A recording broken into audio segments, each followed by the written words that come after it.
नमस्कार। ABP news पर मैं हूं आपके साथ शीरीन। महाराष्ट्र के सियासी ड्रामे का अंत होने के बाद बीजेपी ने अब वंशवाद खत्म करने की मुहिम और तेज कर दी है। महाराष्ट्र में ठाकरे परिवार के हाथ से सत्ता जा चुकी है। अब बीजेपी का जो अगला मिशन है वो है दक्षिण भारत, जहां आंध्र प्रदेश से लेकर तेलंगाना और तमिलनाडु तक वंशवाद की राजनीति का जोर रहा है। ये दिलचस्प है कि अब बीजेपी राष्ट्रीय कार्यकारिणी की बैठक हैदराबाद में हो रही है। तो क्या वंशवाद की राजनीति खत्म करेगी बीजेपी? इसी मुद्दे पर हम बड़ी बहस करेंगे खास मेहमानों के साथ। सबसे पहले मैं आपको बता दूं कि कौन कौन से मेहमान हमारे साथ जुड़े हुए हैं। बीजेपी के प्रवक्ता राजीव जेटली हमारे साथ होंगे और उनसे भी हम चर्चा करेंगे। इसके साथ ही हमारे साथ आरजेडी के स्पोक्स पर्सन मृत्युंजय तिवारी जो कि जुड़ चुके हैं। इसके साथ ही हमारे साथ खलीकुर रहमान हैं, सीनियर लीडर टीआरएस, ये भी हमारे साथ इस चर्चा में शामिल हो रहे हैं। आनंद दुबे शिवसेना के प्रवक्ता जो कि जुड़ रहे हैं हमारे साथ इस चर्चा में हिस्सा लेने के लिए, और साथ ही डॉक्टर आशुतोष वर्मा समाजवादी पार्टी के प्रवक्ता भी हमारे साथ इस चर्चा में जुड़ रहे हैं। और साथ ही हमारे साथ कांग्रेस की प्रवक्ता अलका लांबा भी जुड़ रही हैं। बहुत स्वागत है आप सभी का हमारे साथ एबीपी न्यूज पर इस चर्चा में जुड़ने के लिए।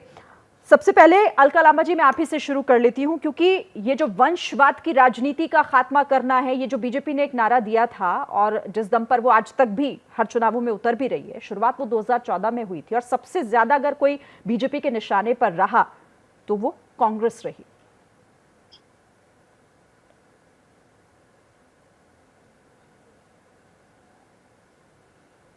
बिल्कुल स्वाभाविक है, कांग्रेस निशाने पर इसलिए रहेगी क्योंकि पूरे देश में एक ही ऐसी पार्टी और एक ही ऐसा नेता है राहुल गांधी, जो भाजपा की जो राजनीति है नफरत और जहर की उसको ललकार रहा है। इसलिए चुनौती हमें मिलेगी, ये स्वाभाविक है।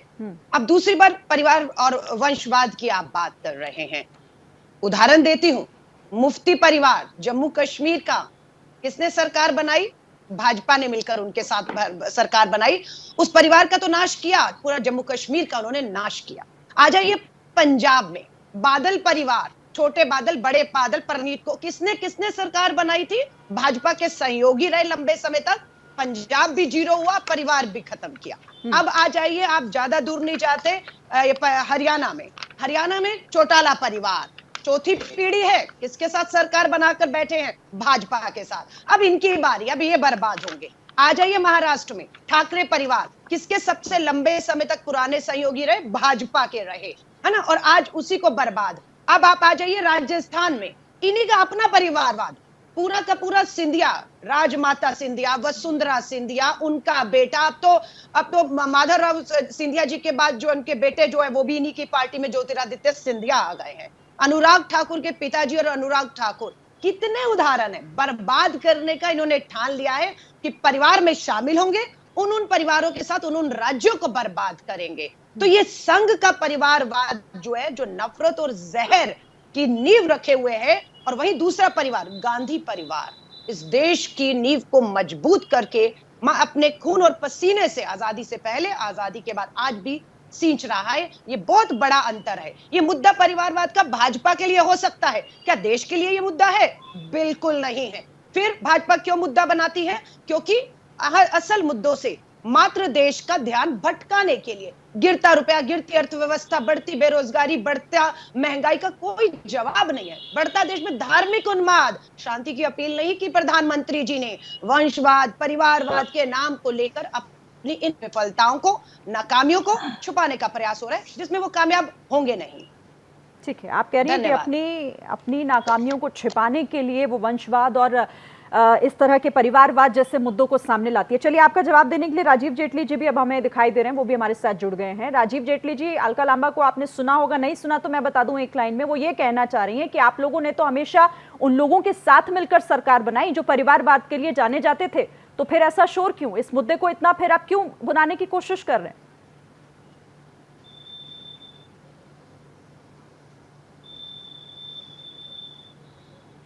आपने डिबेट अपनी परिवारवाद के ऊपर रखी है जी। क्या परिवारवाद होना चाहिए नहीं होना चाहिए? सबसे पहले तो कांग्रेस को ये स्पष्ट करना पड़ेगा।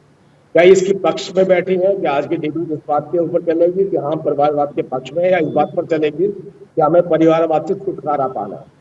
सबसे पहले निष्कर्ष ये निकलना चाहिए इस बात पर। आगे हम बढ़ेंगे ना इस डिबेट में। आगे हम ही कहते हैं कि एक पार्टी, अलका लांबा मैं समझता हूँ कि बहुत सक्षम, मेहनती, ईमानदार कार्यकर्ता है अपनी पार्टी की, और ये अपनी पार्टी की राष्ट्रीय अध्यक्ष होनी चाहिए। क्या अलका लांबा ये बात कह सकती है? इनकी राजनीतिक पार्टी में कोई भी व्यक्ति इस बात को कह सकता है कि मैं अपनी पार्टी का राष्ट्रीय अध्यक्ष बनना चाहता हूँ? और कोई अगर ऐसा कह देता है तो आपने देखा होगा उनको कहाँ उठा करके फेंका जाता है। क्या किसी के पास हिम्मत है बड़े से बड़े व्यक्ति की आज की डेट में? अब मैं पुराने उदाहरण में नहीं जाऊंगा, मैं आज की डेट में बात कह रहा हूँ। क्या किसी भी बड़े से बड़े नेता की आपकी हिम्मत है जो इस बार कह दे कि इस बार राहुल गांधी जी या सोनिया गांधी जी के खिलाफ मैं भी खड़ा?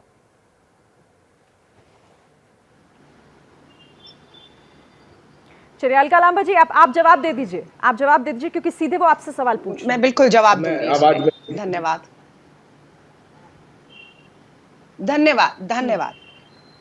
पहले इन्होंने बात कही कि क्या अलका लांबा राष्ट्रीय अध्यक्ष हो सकती हैं। मैं इनको ये कहूं, पूरे देश की कांग्रेस इकलौती एक ऐसी पार्टी है जिसके अंदर भीतर लोकतंत्र है, जहां पर अध्यक्ष का चुनाव होता है। ऐसा भाजपा या किसी दूसरे राजनीतिक दल में नहीं होता। ये हमें गर्व है। जब श्रीमती सोनिया गांधी जी चुनाव लड़ी थी, उनके सामने चुनाव लड़ा था जितेंद्र प्रसाद जी, अब स्वर्गीय है। उनके बेटे जितेंद्र प्रसाद इन्हीं के उत्तर प्रदेश के विधायक और मंत्री हैं, जिन्हें परिवारवाद के नाम पर बार बार बोलते थे, कोसते थे। आज वो जतिन प्रसाद भाजपा के विधायक और राजीव जी और साथी अलका लांबा जी, मैं आपके पास आऊंगी, पूरा मौका दूंगी, आप एक दूसरे से सवाल भी पूछ लीजिएगा, लेकिन जवाब भी जरूर दीजिएगा। 2014 से लेकर अब तक बीजेपी के एजेंडे में वंशवाद एक मुख्य हथियार के तौर पर विपक्ष के लिए इस्तेमाल किया बीजेपी ने, और अब क्या दक्षिण में उसी पर दांव खेलने की तैयारी बीजेपी कर रही है? सभी खास मेहमान हमारे साथ बने हुए हैं, जिस पर हम चर्चा लगातार कर रहे हैं कि क्या आपकी बार वंशवाद पर वार। मैं बाकी मेहमानों के पास जाऊं, लेकिन उससे पहले राजीव जी अपनी बात जल्दी से पूरी कीजिएगा, फिर अलका लांबा और उसके बाद बाकी और मेहमान भी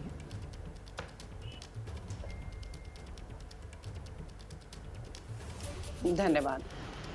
नहीं, मेरा प्रश्न कुछ और था। मेरा प्रश्न ये था केवल क्या किसी के पास ये अधिकार है कि वो अपनी बात रख सकते इस राजनीतिक पार्टी में, कह सके कि मैं भी इस प्रबल दावेदार हूँ, मैं भी राष्ट्रीय अध्यक्ष बनना चाहता हूँ, या इस पार्टी की कमान अपने हाथ में लेना चाहता हूँ, या मैं इस चुनाव को लड़ना चाहता हूँ? क्या अभी तक किसी व्यक्ति में इतना जज्बा नहीं है? आपकी पार्टी में इतना सक्षम आपको कोई नहीं लगता कि आपकी पार्टी का वो नेतृत्व कर सके? और दूसरी बात देखिए, हम कहते हैं भारतीय जनता पार्टी ने अपनी ईमानदार नेतृत्व और ईमानदार नीतियों की वजहों से इस देश के अंदर परिवारवाद का खात्मा कर दिया। अब जिन प्रदेशों का नाम इन्होंने लिया, बताइए आज कहाँ है वो परिवारवाद? नहीं, वो ये आरोप लगा रहे हैं कि आप लोगों ने भी तो हाथ पकड़ा ना, भारतीय जनता पार्टी, आप लोगों ने भी सत्ता के दरवाजे तक पहुंचने का उन राजनीतिक पार्टियों का सहारा लिया, बाद में भले ही छोड़ दिया। ठीक है अलका जी, जल्दी से जवाब दीजिएगा, फिर आगे जाऊंगी मैं। बिल्कुल बिल्कुल या जी, इनका सवाल है कि क्या मैं परिवारवाद का समर्थन करती हूँ, पक्ष या विपक्ष। मैं आपको ये बताती हूँ, हमारे यहाँ जो परिवार है ना, वो आजादी के आंदोलन से परिवार जुड़े रहे, त्याग बलिदान योगदान है, उनका स्वागत है। यहाँ पर संघ की शाखा से आप लटके रहे इसलिए आपका स्वागत नहीं होता। और यहाँ पर अलका लांबा अध्यक्ष का चुनाव लड़ सकती है नहीं, हमारे यहाँ चुनाव होता है, लोकतंत्र है, इसलिए संभावनाएं बनी हुई है। जितेंद्र प्रसाद कौन थे? इन्हीं के विधायक जो अभी ना उत्तर प्रदेश से जो कांग्रेस छोड़कर भाजपा में गए, जतिन प्रसाद जी के पिताजी का नाम है जितेंद्र प्रसाद जी। सोनिया गांधी जी जब अध्यक्ष पद का चुनाव लड़ी थी, तब जतिन प्रसाद के पिताजी जितेंद्र प्रसाद जी उनके सामने चुनाव लड़े, वो चुनाव हार गए। श्रीमती सोनिया गांधी जी ने अध्यक्ष बनते ही उन्हें उपाध्यक्ष दी। धन्यवाद धन्यवाद। मैं बोलूं अभी, क्योंकि लगातार बीच में बोल रहे थे। हाँ बोलिए। मैं यही कह रही हूं कि इन्हें याद दिलाइए, कांग्रेस में लोकतंत्र है, चुनाव होता है, इसलिए ये संभावना है कि अलका लांबा जैसा कार्यकर्ता भी सोचे तो वह अध्यक्ष हो सकता है। सीताराम केसरी जी, उससे पहले पीवी नरसिम्हा राव जी, कितने नाम मैं गिनवा सकती हूँ जिनका परिवारों से कोई लेन देन नहीं था। और इन्हीं की पार्टी का उदाहरण दे रही हूँ। 1998 में श्रीमती सोनिया गांधी जी जब अध्यक्ष पद का चुनाव लड़ी थी, तो जितेंद्र प्रसाद जी उनके सामने चुनाव लड़े थे। आज भी कोई भी लड़ सकता है ना, लेकिन आपके यहाँ तो चुनाव ही नहीं है। संघ की शाखा से आपकी पार्टी के भीतर से भी इस तरह की बातें गाहे बगाए सुनने को मिलती है। अच्छा ठीक है, चलिए आप दोनों रहिएगा मेरे साथ। देखिए आप सब लोग ना स्काइप के थ्रू जुड़े हुए हैं, अगर बोलेंगे ओवरलैप होगा, समझ नहीं पाएगा कोई, तो एक एक करके पहले सुन लेते हैं। और अब मैं रुक कर लेती हूँ आनंद दुबे जी। महाराष्ट्र में जो कुछ हुआ, ठाकरे परिवार के हाथ से सत्ता छिन गई, और कहा यही जा रहा है जो बगावत का बीज था उसकी जड़ में एक बीज परिवारवाद भी था, जिस वजह से ये हालत हो गई आप लोगों की। शिरीन जी, सबसे पहले तो महत्वपूर्ण मुद्दा यह है कि भारतीय जनता पार्टी अपने सहूलियत के हिसाब से मुद्दे उठाती है। आज देश में बहुत सारे ज्वलंत मुद्दे हैं, लेकिन उन्हें छोड़ के आज उन्होंने अपने अधिवेशन में परिवारवाद का मुद्दा उठाया। 1966 में अपने कुछ मित्रों को लेकर एक योग्य व्यक्ति ने एक पार्टी बनाई जिनका नाम शिवसेना रखा। बाला साहब ठाकरे जी कितने योग्य रहे, देश में उनकी क्या छवि रही, उनका राजनीतिक स्टेटस क्या रहा, ये पूरी दुनिया को मालूम है। इसका विश्लेषण करने की कोई आवश्यकता नहीं।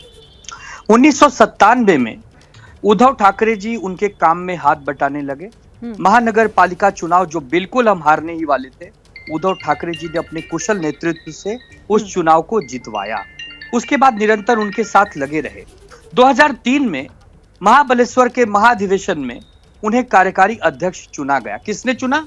कार्यकारिणी सदस्यों ने, न कि वो थोपे गए कि नहीं ये आपके बेटे हैं। इसके लिए कार्यकारिणी के सदस्य सर्वसम्मति से अपना वोट देते हैं, जिसे चुनाव आयोग ने एक सहमति दी हुई है कि हाँ आप अधिकारी हैं, आप दायित्व रखते हैं ये सब चुनाव की प्रक्रिया। उसके बाद 2012 के बाद जब बाला साहब ठाकरे जी का देहांत होता है और उद्धव ठाकरे जी का नेतृत्व फुल फ्लैश में आता है, उनके नेतृत्व में पार्टी अच्छा प्रदर्शन कर रही है। अब आ जाता हूं मैं आदित्य ठाकरे जी। आदित्य ठाकरे जी की युवा है, उन्होंने वर्ली विधानसभा से चुनाव जीता है। अगर चुनाव जीतना परिवारवाद है तो फिर पंकज सिंह, अनुराग ठाकुर, उसके बाद प्रीतम मुंडे, पूनम महाजन, ये लोग कौन है भाई? ये भी तो चुनाव जीत कर आए हैं, ये भी अपनी अपनी पार्टी के किसी न किसी के बच्चे हैं, तो इन पर परिवारवाद का आरोप नहीं लगता। परिवारवाद का प्रश्न इसलिए उठता है कि कहीं ना कहीं ये उन बागी करके जो आपका जो राज्य छोड़कर महाराष्ट्र छोड़कर चले गए थे, उन लोगों ने भी एक ये मुद्दा उठाया था। तो क्या आपकी बार वंशवाद, परिवार और वंशवाद का जो मुद्दा लेकर बीजेपी लगातार पिछले कुछ चुनावों में अगर हम नजर डालें 2014 के बाद से लगातार इस मुद्दे का जिक्र करती रही है, वही लेकर अब क्या दक्षिण में भी जा रही है? इस पर भी हम चर्चा कर रहे हैं। लगातार सारे खास मेहमान बने हुए हैं। खलीकुर रहमान हमारे साथ हैं, टीआरएस के सीनियर लीडर हैं। उन्हीं से अब खलीकुर रहमान जी, क्योंकि मिशन दक्षिण पर उतरी है बीजेपी और सबसे पहले उस सियासी पिच पर जिस शब्द का इस्तेमाल किया जा रहा है वो किया जा रहा है वंशवाद का खात्मा करना है। कितने तैयार हैं आप लोग इस बार के लिए? मैं आपसे यह कहना चाहूंगा कि जब कभी भी भाजपा के पास कोई और मुद्दा नहीं होता, या नहीं तो फिर जब कभी भी आपका माइंड डाइवर्ट करना चाहती है वो असल मुद्दों से, तो वो इस किस्म के मुद्दों पे वो आ जाती है। और मैं ये कहना चाहूंगा कि अभी जो लोकसभा में भाजपा के जो सांसदों की जो संख्या है, उसमें अगर आप देखेंगे तो 11% जो है वो पॉलिटिकल फैमिलीज को बिलोंग करते हैं। वो यानी कोई ना कोई पॉलिटिकल जो प्रोमिनेंट उनके लीडर्स है, उनके बेटे हैं या बेटियां हैं जो। और अगर आप देखेंगे तो जो भाजपा जो बात कर रही है वंशवाद की, ये तो भाजपा को सूट ही नहीं करती, क्योंकि भाजपा में अगर आप देखेंगे तो उसके जो बड़े बड़े जो नेता है, पीयूष गोयल जी को ले लीजिए आप, धर्मेंद्र प्रधान जी को ले लीजिए, अनुराग ठाकुर जी को ले लीजिए आप, किरण रिजिजू जी को ले लीजिए, ज्योतिराव सिंधिया, यानी लिस्ट इतनी लंबी है कि मैं अगर आपको गिनाता चला हूं तो ये पूरी डिबेट का जो टाइम है वो इसी में निकल जाएगा। तो मैं ये कहना चाहता हूं कि भाजपा को ये बात बिल्कुल सूट नहीं करती, इसलिए। और एक दूसरी चीज ये कहना चाहता हूं कि इसमें कोई किसी किस्म की बुरी बात नहीं है, क्योंकि अगर मैं ये मान के चलूं कि अगर मेरे पिता अगर मुख्यमंत्री है या नहीं तो सांसद रहे हैं, और मैं अगर जनता के बीच में जाता हूं और जनता मुझे चुनाव जिताती है, तो यह जनता का फैसला है। तो जनता जब, क्योंकि मेरी काबिलियत पे अगर जनता मुझे स्वीकार कर रही है, अगर मुझे सेवा करने का मौका दे रही है, तो इसमें मैं समझता हूं कि कोई बुरी बात नहीं है। और ये तो समझिए कि, और एक चीज मैं ये कहना चाहता हूं कि अगर कोई डॉक्टर है, डॉक्टर का अगर बेटा है, तो वो अगर डॉक्टर ना होते हुए भी 50% वो डॉक्टर रहता है। अगर कोई वकील है, अगर उसका बेटा है, तो वो वकील ना होते हुए भी 50% वकील होता है। हाँ। तो पॉलिटिकल जो वो है, जो सियासी जो लीडर होता है, उसका भी अगर बेटा हो या बेटी हो, जो कुछ भी हो, तो उसकी जो पॉलिटिकल अंडरस्टैंडिंग है किसी और से बहुत ज्यादा होती है। और चुनना ना चुनना ये जनता का काम होता है। तो मैं समझता हूं कि ये बीजेपी या भाजपा का ये काम नहीं है कि ये असल जो मुद्दा है नौकरियां देने का, मुद्दा था प्रोग्रेस का, डेवलपमेंट का, और ऐसे जो मुद्दे हैं। और फिर अभी मुंबई में इसने क्या किया है, अभी भाजपा ये कह रहे थे कि भाई हमारा कोई ताल्लुक नहीं है, मगर अगर आप देखेंगे एकनाथ शिंदे साहब है, उनका बेटा सांसद है अभी, तो इस किस्म से कहीं ना कहीं भाजपा के परिवारवाद को, वंशवाद को वो खुद एनकरेज करती है, प्रमोट करती है, और फिर तेलंगाना में आती है। आज अधिवेशन में उन्होंने एक इल्जाम लगाया कि जो उनकी एग्जीक्यूटिव काउंसिल मीटिंग है कि यहाँ पे, तो ये जी हाँ।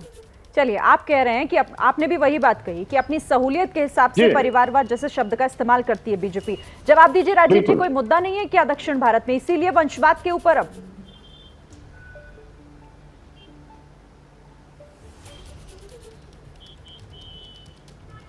देखिए, सबसे बड़ा मुद्दा है, मेरे को याद आता है, आपको याद होगा प्रधानमंत्री जी ने अपने स्टेटमेंट में कहा था कि हम भी चाहते हैं कि मजबूत विपक्ष हमें मिले। मजबूत विपक्ष का मतलब ये होता है कि एक ऐसी लोकतांत्रिक पार्टी, एक ऐसी पार्टी जिसके अंदर सबकी सुनवाई होती हो, जिसके अंदर सबको बराबरी का अधिकार होता हो, जो जनता की लड़ाई लड़ सकती हो, जो अपने परिवार की लड़ाई लड़ने से अगर उसको फुर्सत मिले तो जनता के बीच में आए। आप देखिए, मुलायम सिंह यादव जी ने अपने सुपुत्र के बारे में क्या टिप्पणियां करी थी जब वो राजनीति में आना चाहते थे। आप सोचिए कि जब वो अपने सुपुत्र को लेकर भी कॉन्फिडेंट नहीं थे, उसके बावजूद उनको थोपा गया। राहुल गांधी जी के पास ऐसी कौन सी क्वालिटी है जो पूरी राजनीतिक पार्टी, हम चाहते हैं कि एक मजबूत कांग्रेस पार्टी हमारे सामने हो, हमसे लड़े, हमारी कोई कमी है, रचनात्मक भूमिका निभाए और हमारे मुद्दे उठाए, जनता के मुद्दे उठाए। लेकिन वो मुद्दे तो राहुल गांधी के उठाने में लगे। भ्रष्टाचार के मसले पे ईडी उनकी अगर कोई उनसे इंक्वायरी करती है तो पूरे के पूरे कार्यकर्ता सड़कों पर लेट जाते हैं। बताइए, आप देश के लिए लेट रहे थे कि राहुल गांधी के लिए लेट रहे थे, सोनिया गांधी के लिए लेट रहे थे? यहाँ आपकी अकाउंटेबिलिटी, यहाँ आप किसके प्रति उत्तरदायी हैं, ये यहाँ पर काफी साफ होता है। अरे भाई, कार्यकर्ताओं को निर्देश दिए होते, जनता मेरी लड़ाई मत चढ़िए। धन्यवाद। भ्रष्टाचार के लिए हम तो भ्रष्टाचार, उसका जब एक मिनट भ्रष्टाचार के लिए हमारा जवाब दे दीजिए ना, एक मिनट, क्योंकि आप ठीक है, आप कह रहे हैं कि वंशवाद, परिवारवाद, आप लोगों ने शुरू से इस बात को लेकर यही कहा कि ये भ्रष्टाचार को बढ़ावा देने का काम करते हैं, अपने ही परिवार में सब कुछ, सारे पोस्ट, सारी जितनी जो पोजीशन है वो ले लेना। पर मुझे ये तो बताइए कि आप लोग भी तो फिर उन्हीं लोगों का हाथ थाम लेते हैं ना। ये आरोप तो आप पे भी लगता है कि सत्ता की कुर्सी किसी भी तरीके से आपके बगल में आ जाए, भले पास में ना आए, तो ऐसे में किसी का भी हाथ थाम लेना। जो नाम लिए,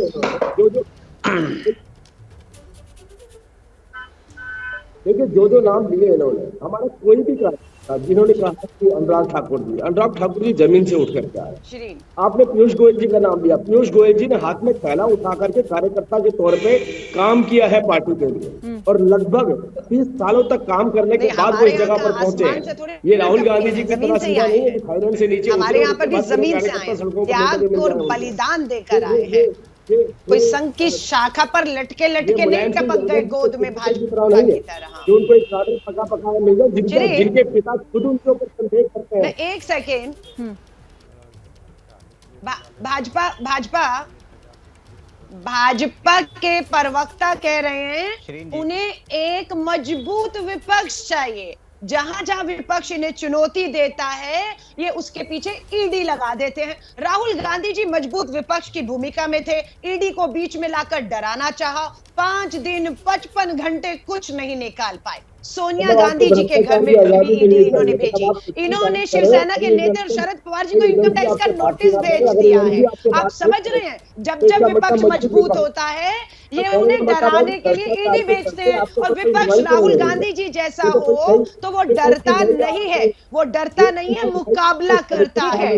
ठीक है राजीव जी, अंका जी, अब मुझे मौका दीजिए, थोड़ा सा 1 मिनट रुक जाइए, क्योंकि रहमान जी ने भी सही कहा, भाजपा के 11। ठीक है अलका जी, मैं आती हूँ आपके पास। राजीव जी, आप भी रहिएगा।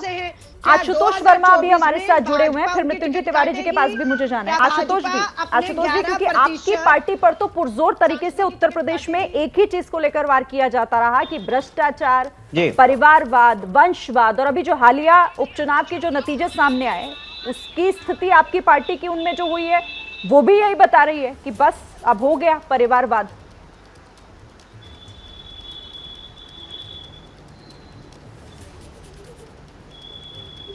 नहीं श्री जी, देखिए, परिवारवाद या वंशवाद ये 2 तरीके का होता है।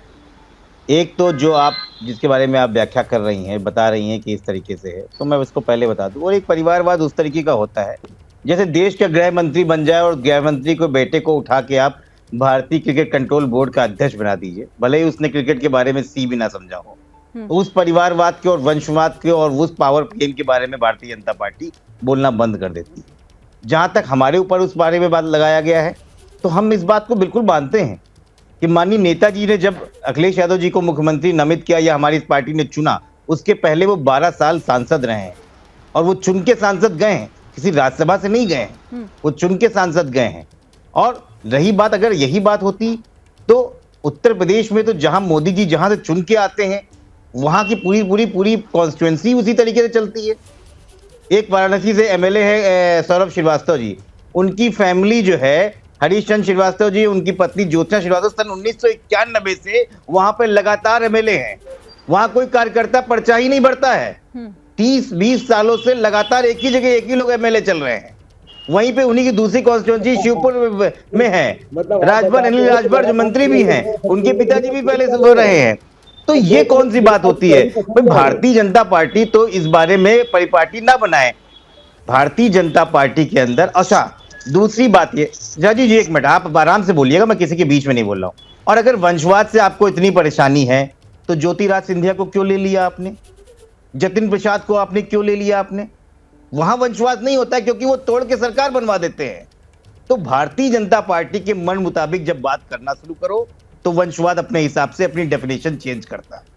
असल में भारतीय जनता पार्टी जमीनी मुद्दों पे बात नहीं कर सकती, लेकिन वो जाके साउथ में बात कर ही नहीं सकती। चुनाव हुए तो उसको एक ही बात समझ में आ गई, इसलिए बात कर रही हूँ। वहां तो आपने देखा ना कि उत्तर प्रदेश में एक एक करके आपके परिवार के हाथ से सीटें जाती रही।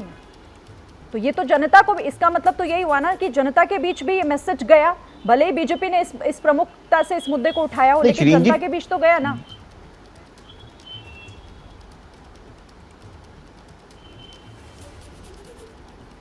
नहीं देखिए श्रीनी, जब 2017 का चुनाव हुआ उसमें हम 47 सीटें आए, हम हारे, हम माने।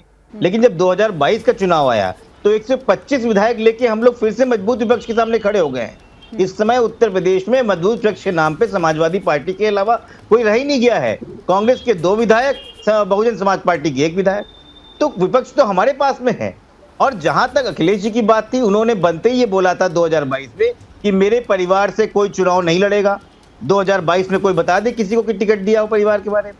तो हम लोग अपनी परिपाटी में हैं, आप मेहनत कीजिए, आप काम कीजिए। लेकिन भारतीय जनता पार्टी किस मुंह से बात करती है, चाहे वो आप राजनाथ सिंह का परिवार देख लीजिए, अल्लाजी टंडन का देख लीजिए, कल्याण सिंह का देख लीजिए, कलराज मिश्रा, इनफैक्ट योगी आदित्यनाथ जी भी एक ऐतिहासिक परिवार से आते हैं।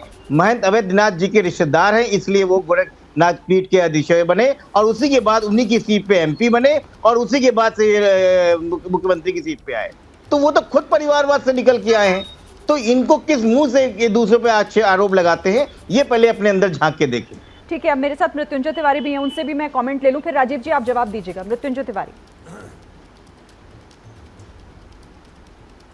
देखिए शिरीन जी, परिवारवाद पर इसलिए हमला किया जा रहा है, परिवारवाद सामने लाया जा रहा है क्योंकि आज संप्रदायवाद, जो संप्रदायवाद है, वो इस तरह से जहर फैला रहा है पूरे देश में।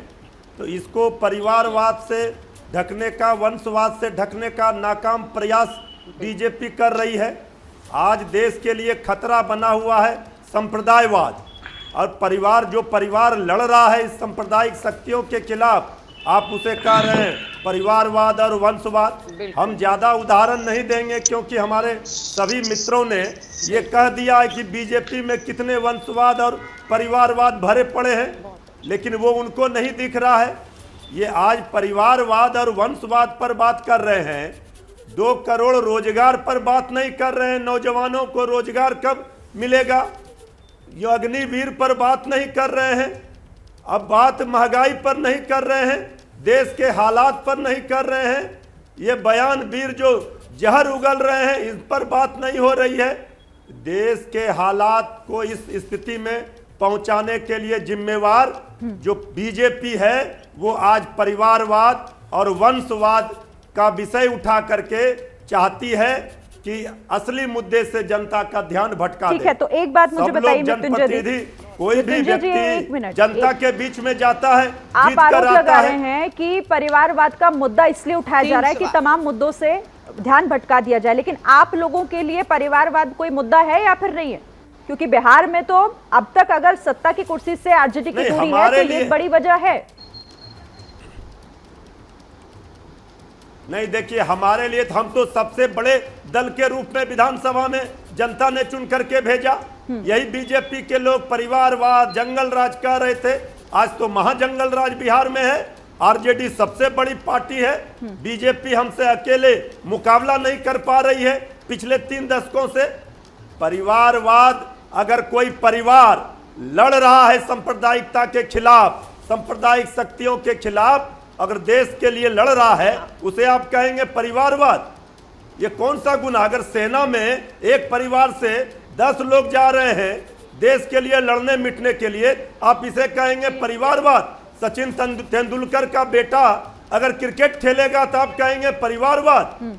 आप जिस परिवारवाद की बात करते हैं, पहले बीजेपी अपने गिरेबान में झांके। ठीक है, बीजेपी सुन लीजिए, पहले बीजेपी अपने गिरेबान में झांके। लंबी फहरिस्त है परिवारवाद की। जो राजनीतिक लड़ाई नहीं लड़ पा रहे वो परिवारवाद पर आरोप लगा रहे। राजीव जेटली, देखिए कितने सक्षम लोग हैं हमारे।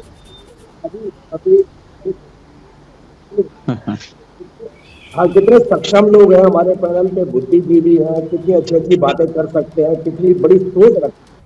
आप सोचिए इतने बड़े बड़े लोग अगर ये राष्ट्र के बारे में सोचना शुरू कर देंगे तो हमारा देश कहाँ होगा। अपने प्रदेश के बारे में सोचना शुरू कर देंगे तो हम कहाँ खड़े होंगे। इनकी मजबूरी है कि जब आप इनसे परिवारवाद का प्रश्न उठाते हैं तो उसके बाद ये सामाजिक मुद्दे उठाना शुरू करते हैं, क्योंकि इन्हें मालूम होता है कि वो जवाब हमारे पास। लेकिन मैंने तो सबसे पहले डिबेट में आपको बोला, बोलिए ना, हाँ हम इसके पक्षधर हैं कि परिवारवाद होना चाहिए। ये बोले कि हम इसके पक्षधर हैं, सक्षम हो या अक्षम हो। देखिए आप 2 भाई हैं, आप ही की पार्टी के राजीव जी, 2 भाई हैं। परिवारवाद का परिभाषा, अरे परिवारवाद का परिभाषा पक्ष रखिए ना, सेट नहीं ना होगा। अरे जो उत्तर प्रदेश में परिवारवाद चल रहा है, बनारस में चल रहा है, उसके बारे में तो कुछ बोलिए। और दोनों भाई आपस में झगड़ रहे हैं। अरे अच्छा, जय शाह के बारे में भी बता दीजिए ना। बड़े बड़े आपके अनुसार परिवारवाद पता होता कि मेरे दोनों सुपुत्र आपस में लड़ेंगे और मैंने इनके अरे राजीव जी कम से कम आप तो नहीं बोलिए परिवारवाद पर। हर पिता को नसीहत है, कम से कम आप तो नहीं बोलिए परिवारवाद पर। प्लीज एक एक करके अपनी बात रखिए। पार्टी का भी नुकसान होगा। हाँ ठीक है, अलका लांबा आ रहे हैं। जी, मैं यहाँ पर कुछ कहना चाहती हूँ। धन्यवाद। क्या बीजेपी के प्रवक्ता हिम्मत करेंगे ये कहने की कि अंबानी ने अपनी अगली को जो विरासत है वो अपने बेटे और बेटी को सौंपी है? ये परिवार मानते हैं, परिवारवाद है, या ये से नहीं मानते? यहाँ नहीं बोलेंगे, इनको पूछना है। दूसरी बात, सही कहा प्रधानमंत्री जी ने ये चर्चा दोबारा विवाद शुरू किया, परिवारवाद, वंशवाद। हम तो कहते हैं सांप्रदायिकतावाद फैला हुआ है, उस पे चर्चा क्यों करते हैं? तो आज उस पे आप भी चर्चा करती है, लेकिन प्रधानमंत्री जी ने वंशवाद पर चर्चा मांगी और आज हो रही है। अब मैं अरुण इनसे पूछती हूँ, भाजपा के प्रवक्ता से, 11% आपके सांसद परिवार से आते हैं, क्या 24 में उनकी टिकट काटेंगे? दूसरों को कहने से पहले आपको अपने गिरेबान में झांकना है। महाराष्ट्र में 20%। राजीव जी 1 मिनट, आपके परिवार को लोगों मैं फिर कह रही हूँ, आप लोगों 16 से विधायक आपके परिवार से आते, क्या किसी की आवाज नहीं समझ आएगी। आप स्काइप से आप लोग जुड़े हुए हैं, एक एक करके। अलका लांबा जी बात पूरी कीजिए जल्दी। धन्यवाद, thank you Shri Rajiv Jaitley ji, thank you. अब मैं अपनी बात को पूरा कर लेती हूँ। मैं भाजपा के प्रवक्ता से ही कह रही हूं, आप हमसे सवाल पूछने की बजाय खुद जवाब दीजिए कि 11% सांसद आपके परिवार से आते हैं। महाराष्ट्र में 20% टिकटें आपने विधायक के परिवार के लोगों को दी, 16 जीते। क्या आने वाले चुनाव में इनकी टिकटें कटेंगी या इनको मिलेंगी? ये पूछना चाहती हूँ। दूसरा, आप कांग्रेस के अंदर लोकतंत्र की बात करते हैं। पीवी नरसिम्हा राव जी 5 साल, डॉक्टर मनमोहन सिंह जी 10 साल, 15 साल जो प्रधानमंत्री देश के कांग्रेस ने बनाए, वो भी तब जब सोनिया गांधी जी खुद सांसद थी, राहुल गांधी जी खुद सांसद थे, लेकिन उन्होंने मनमोहन सिंह जी के हाथ बागडोर सौंपी। तो मैं आपसे पूछना चाहूंगी कि आपके पार्टी में चुनाव होगा या आपके अंदर लोकतंत्र नहीं होगा और दूसरों के लोकतंत्र दूसरों पर आप जवाब ले उठाते रह जाएंगे? प्रधानमंत्री जी को सांप्रदायिकतावाद पे बात करते हुए अपनी सहूलियत के हिसाब से परिवारवाद का 13 राजनीतिक दलों ने निवेदन किया है, 13 राजनीतिक दलों ने निवेदन किया है शांति की अपील करने की, लेकिन प्रधानमंत्री जी शांति की अपील नहीं करते हैं, वंशवाद पर चर्चा छेड़कर सारे ठीक है अलका जी, अब मुद्दों को जवाब ले लें, मुद्दों एक कर देना मिनट। राजीव चाहते हैं। जेटली से आप विपक्ष सुन तो मुद्दों को लीजिए। उठाता चला राजीव जाएगा। जेटली जी, मुझे लगता है ओके ओके मैं बहुत बहुत इन्होंने तो खुद ही प्रश्न उठा दिया। हमारे देश के प्रधानमंत्री माननीय नरेंद्र मोदी जी ने ये बात कही है कि हमें अपनी पार्टी को, आपको नहीं बोला, अपनी पार्टी को बोला कि हमने इस परिवारवाद से छुटकारा पाना है, हम परिवारवाद के पक्षधर नहीं है। ये आपको नहीं, अपने नेताओं को, ये बात अपने नेताओं को बोली। अब मैं पूछना चाहता हूँ, क्या आपके राष्ट्रीय अध्यक्ष, क्या आपके पार्टी का कोई तो नेतृत्व पूछा ये कितनों बात की कह टिकटें सकता है? क्या आपकी पार्टी का नेतृत्व ये बात कह सकता है कि हमें वंशवाद अनुराग ठाकुर की टिकट गई, आप ये सोचिए, दो सिंधिया की टिकट गई, दो वरुण निर्देश गांधी दो की राजनीतिक टिकट पार्टियों से आने गई, मुंडे जी की बेटी मेरे की पास टिकट मेरा गई, कार्यकर्ता मुझसे ज्यादा, प्रमोद महाजन जी की बेटी की टिकट कटेगी, यानी कि मुंडे जी की बेटी की टिकट कटेगी, यानी कि अनुराग ठाकुर की टिकट कटेगी, जितिन प्रसाद की टिकट कटेगी भाजपा में। मोदी जी ने साफ संदेश दे दिया, बहुत अच्छा, हम स्वागत करते हैं। हम भाजपा की कार्यकारिणी में प्रधानमंत्री मोदी जी की इस बात का स्वागत करते हैं कि वो अपनी पार्टी के भीतर वंशवाद का नाश करेंगे और सिंधिया की टिकट कटेगी, वरुण गांधी की टिकट कटेगी, अनुराग ठाकुर की टिकट कटेगी। ठीक है, आप लोग फिर एक साथ बोल रहे हैं। अलका जी, राजीव जी एक साथ बोलेंगे, कोई नहीं सुन पाएगा। ठीक है, चलिए, और मेहमानों को भी मैं ले लूं, एक सेकंड उनसे भी बात कर लेते हैं। खलीकुर रहमान भी कुछ बोलना चाह रहे हैं, फिर आशुतोष जी आती हूँ आपके पास, आनंद दुबे जी भी आपके पास भी आऊंगा। बीजेपी के मित्र से मैं ये पूछना चाहता हूँ कि आज प्रधानमंत्री जी तेलंगाना है और तेलंगाना में आज वो ये बात कर रहे हैं कि वंशवाद की और परिवारवाद की बात उन्होंने उठाई है। और हमारे बाजू का जो स्टेट है कर्नाटक में उन्होंने क्या किया है, बसवराज बोम्मई जो है, एस.आर. बोम्मई, उनके बेटे हैं जिसको उन्होंने चीफ मिनिस्टर बनाया है। येदियुरप्पा वहां के जो इससे पहले के जो मुख्यमंत्री थे, उनका बेटा क्या है, उनका बेटा। तो मैं समझता हूं कि आप वक्त आ चुका है, मुल्क की जनता ये जानना चाहती है प्रधानमंत्री जी से कि गुज़िश्ता 8 सालों में उन्होंने मुल्क की जनता से जो जो वादे किए थे वो वादे कितने पूरे किए हैं। उन्होंने रोजगार का वादा किया था 2 करोड़। तो अब बीजेपी दक्षिण का मजबूत किला भेदने की तैयारी में है और जिस तरह से सियासी पिच पर उतरकर ही उससे पहले ही वंशवाद का जिक्र किया है बीजेपी ने, उससे समझ यही आ रहा है कि बीजेपी वंशवाद का पूरी तरीके से खात्मा करने की तैयारी कर रही है। लेकिन आरोप बीजेपी पर भी लग रहे हैं कि आप खुद तो साथ पकड़ लेते हैं उन लोगों का, और जब जरूरत होती है तो जरूरत के हिसाब से वंशवाद जैसे शब्दों का इस्तेमाल करते हैं। यहां पर राजीव जेटली जी आप जवाब दीजिएगा, लेकिन एक बार आशुतोष वर्मा कुछ कहना चाह रहे थे, उनको भी सुन लेते हैं।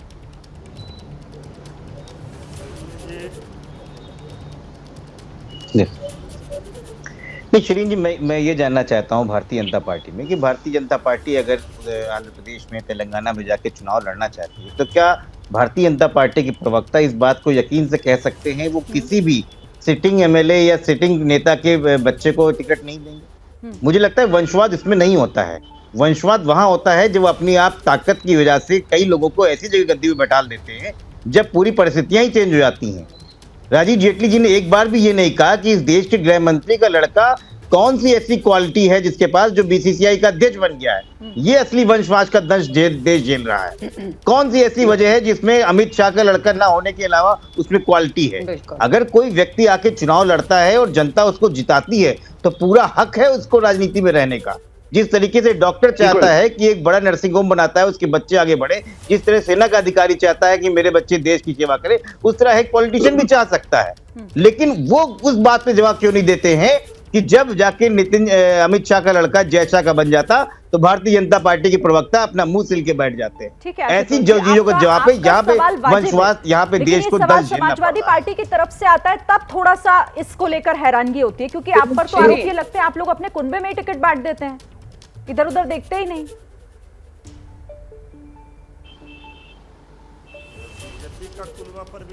नहीं, बिल्कुल गलत है। आप बता दीजिए, मुझे बता दीजिए आप कौन सा टिकट कुनबे में बांटा है।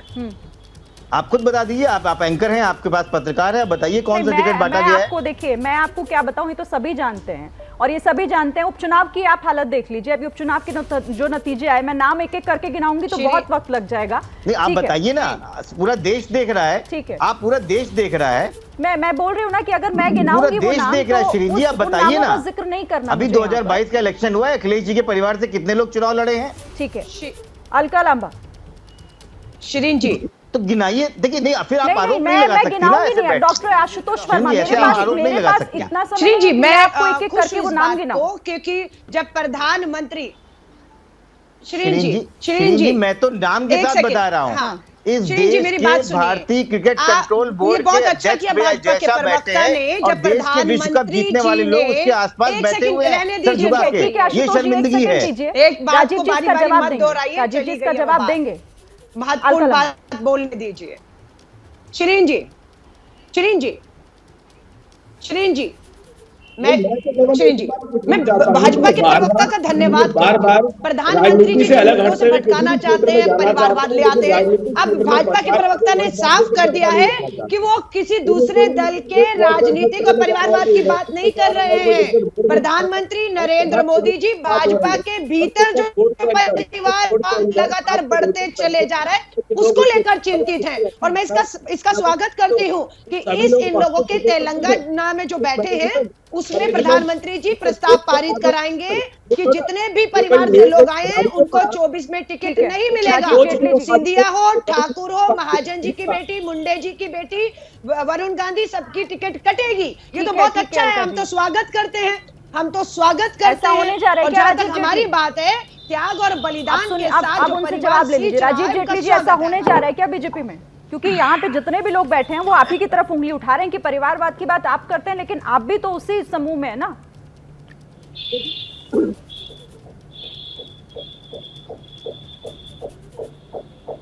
नहीं, हमारे मंत्रियों ने, हमारे सांसदों ने इस बात को, वो तो कह रहे जिनके सुपुत्र चुनाव लड़ना चाहते थे उनको भी इस बात को रखा। ये चॉइस शायद अब हमारे पास नहीं होगी क्योंकि प्रधानमंत्री जी ने इस बात को कह दिया है। प्रधानमंत्री जी परिवारवाद के पक्ष में नहीं है। लेकिन आप सोचिए तो सही, 44 मिनट हो गए, हम तो कह रहे हैं परिवारवाद से छुटकारा पाना है। 44 मिनट में 6 के 6 में से 5 लोग बोल ही नहीं पा रहे कि हमें परिवारवाद से छुटकारा चाहिए।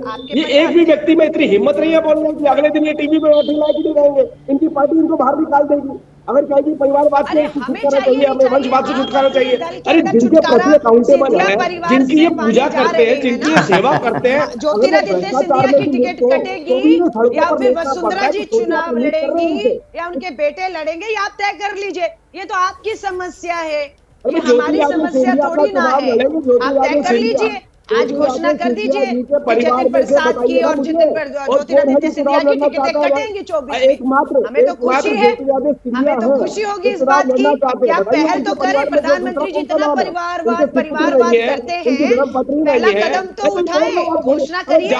इसी तेलंगाना की भाजपा की राष्ट्रीय कार्यकारिणी में हमें इंतजार रहेगा कि प्रधानमंत्री जिस बात की घोषणा करें कि एक परिवार एक टिकट मिलेगा। हमने तो उदयपुर के अपने नव संकल्प में ये प्रस्ताव पारित कर दिया है कि आने वाले चुनाव में कांग्रेस एक परिवार में एक टिकट देगा। आप घोषणा करके दिखाइए। आप दूसरों पे परिवारवाद का सवाल उठाते और आपके भीतर भाजपा में लगातार परिवारवाद बढ़ता चला जा रहा है, जिसे लेकर देश के प्रधानमंत्री जी ने चिंता जाहिर की है और हम उनके साथ इत्तेफाक भी रखते हैं। उम्मीद करते हैं प्रधानमंत्री परिवारवाद का। आप लोग ओवरलैप कर रहे हैं और एक मिनट, ठीक है, और लोगों की भी बात सुन लेते हैं। आनंद दुबे भी कुछ कहना चाह रहे हैं यहाँ पर। ठीक है अलका जी, एक सेकंड, शिरीन जी, को भी टाइम दीजिए थोड़ा। आनंद दुबे, शिरीन जी, मैं ये कहना चाहता हूँ कि परिवारवाद में यदि देशभक्ति है, जनमत। सुनिए एक सेकंड, रुक जाइए एक मिनट, सुन लीजिए। आनंद दुबे कुछ कह रहे हैं, एक मिनट रुकिए। शिरीन जी, अगर परिवारवाद का आधार देशभक्ति और जनमत है तो यह न्याय उचित है। देखिए, भारतीय जनता पार्टी अपने नफे और नुकसान को समझती है। जहां उनका अधिवेशन चल रहा है उसके बगल में 2 राज्य हैं, एक है वाईएसआर कांग्रेस का राज्य, एक है बीजू जनता दल का राज्य। ये दोनों एनडीए से बाहर हैं शिरीन जी, लेकिन पिछले कई वर्षों से भारतीय जनता पार्टी वहां सरकार बनाने की कुलबुलाहट रखी है, लेकिन वो बना नहीं पा रही है। और जब वो जान गई कि हम इस परिवारवाद से नहीं लड़ पा रहे हैं तो उनके सामने वो सरेंडर हो गई है। समय समय पर जहां इन्हें मदद लगती है केंद्र सरकार को, इन दोनों राज्यों की, ये उनसे ले लेते हैं। तो ये देखिए, ये बड़े मायावी लोग हैं। इन्हें न परिवारवाद से कोई लेना देना है, न वंशवाद से कोई लेना देना है, न तो इनको कोई देशभक्ति से लेना देना है। ये समय समय पर अपनी राजनीति को बदलते हैं, उसका क्लेवर बदलते हैं। हाँ, सिर्फ इनको एक चीज से मतलब है, इनको किसी कीमत पे चुनाव जीतना है, कहीं चल रही अच्छी खासी सरकार को बर्बाद करने की मंशा रखनी है, उसको तोड़ फोड़ देनी है और उसके बाद वहां अपनी सरकार बना लेनी है। और उसके बाद कहना है कि देखिए, हम तो राजनीति में आए हैं, हम कोई चैरिटी नहीं करते हैं, हमें तो नेतागिरी करनी है, हमें जनता के साथ। तो ये जो इनका एक सगुफा है सिरीन जी, ये भारतीय जनता पार्टी के प्रवक्ता जो यहाँ बैठे हैं, ये हमें जो ज्ञान बांट रहे हैं, इनसे पूछिए कि ये अपनी सहूलियत के हिसाब से अपना रंग क्यों बदलते हैं। आज दुनिया इनके रंगों को पहचान गई है और यही कारण है बहुत से राज्यों से विलुप्त होते जा रहे हैं, बहुत से राज्यों से विलुप्त होते जा रहे हैं। आपका भी कमेंट, फिर उसके बाद एक आखिरी कमेंट राजीव जी का लूंगी मैं। मृत्युंजय तिवारी, देखिए सिरीन जी, अब की बार सांप्रदायिकवाद पर वार सब परिवार मिलकर करेंगे। देश के जब तक सत्ता में है वो परिवारवाद नहीं है। देश के सारे परिवार मिलकर के करेंगे सांप्रदायिकवाद पर वार। इसलिए बीजेपी हो जाए सावधान। ये चाहे जितना मुद्दा भटका दे, परिवारवाद उठा ले, लेकिन पहले अपने गिरेबान में झांके। परिवारवाद का दोहरा मापदंड जो बीजेपी का परिवारवाद पर है, ये देश समझ रहा है, देख रहा है। बिल्कुल। राजीव जी, इनका सांप्रदायिक बात को क्या मतलब है? अगली बात मुद्दा बिल्कुल लोगों को गला रेत रहे,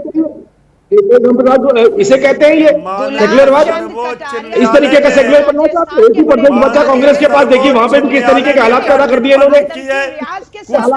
कुछ तो आप कौन सा जहर घोल रहे हैं देश में, समाज में।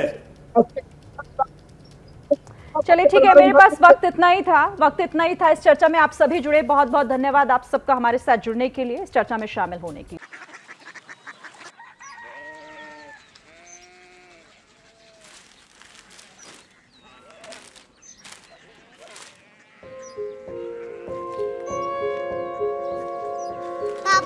बाबा कोरिया सिटी जानी ना।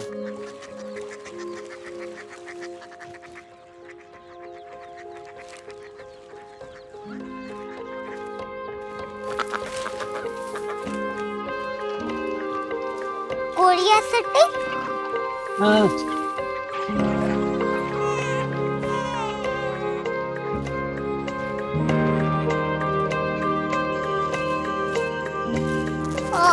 कोरिया सिटी कहाँ पे है? शहर अंग्रेजी लगे हैं।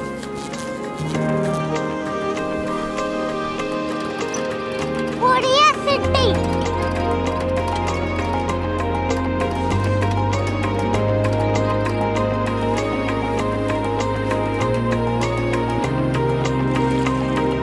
वो बहुत दूर है।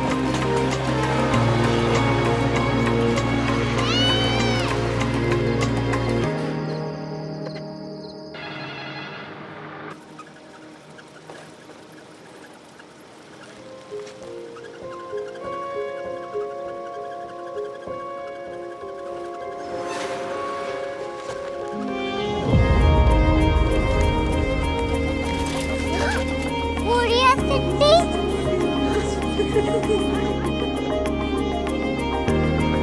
दुनिया कुछ लोग बड़े होते हैं। कोरिया सिटी कहाँ है? प्रोफेसर साहब को पता होगा। हो, ये छोटा वाला ग्लोब लगता है और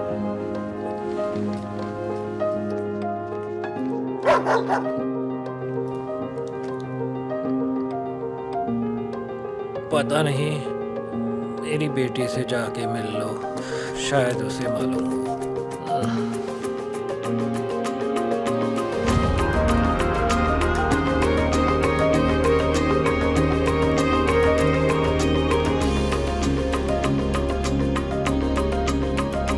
हाय,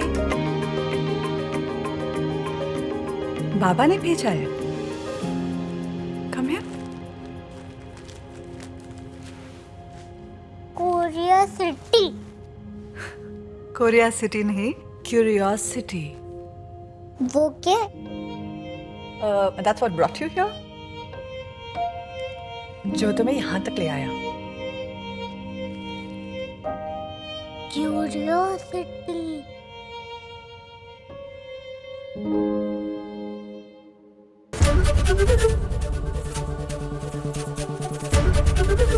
एबीपी न्यूज आपको रखे आगे।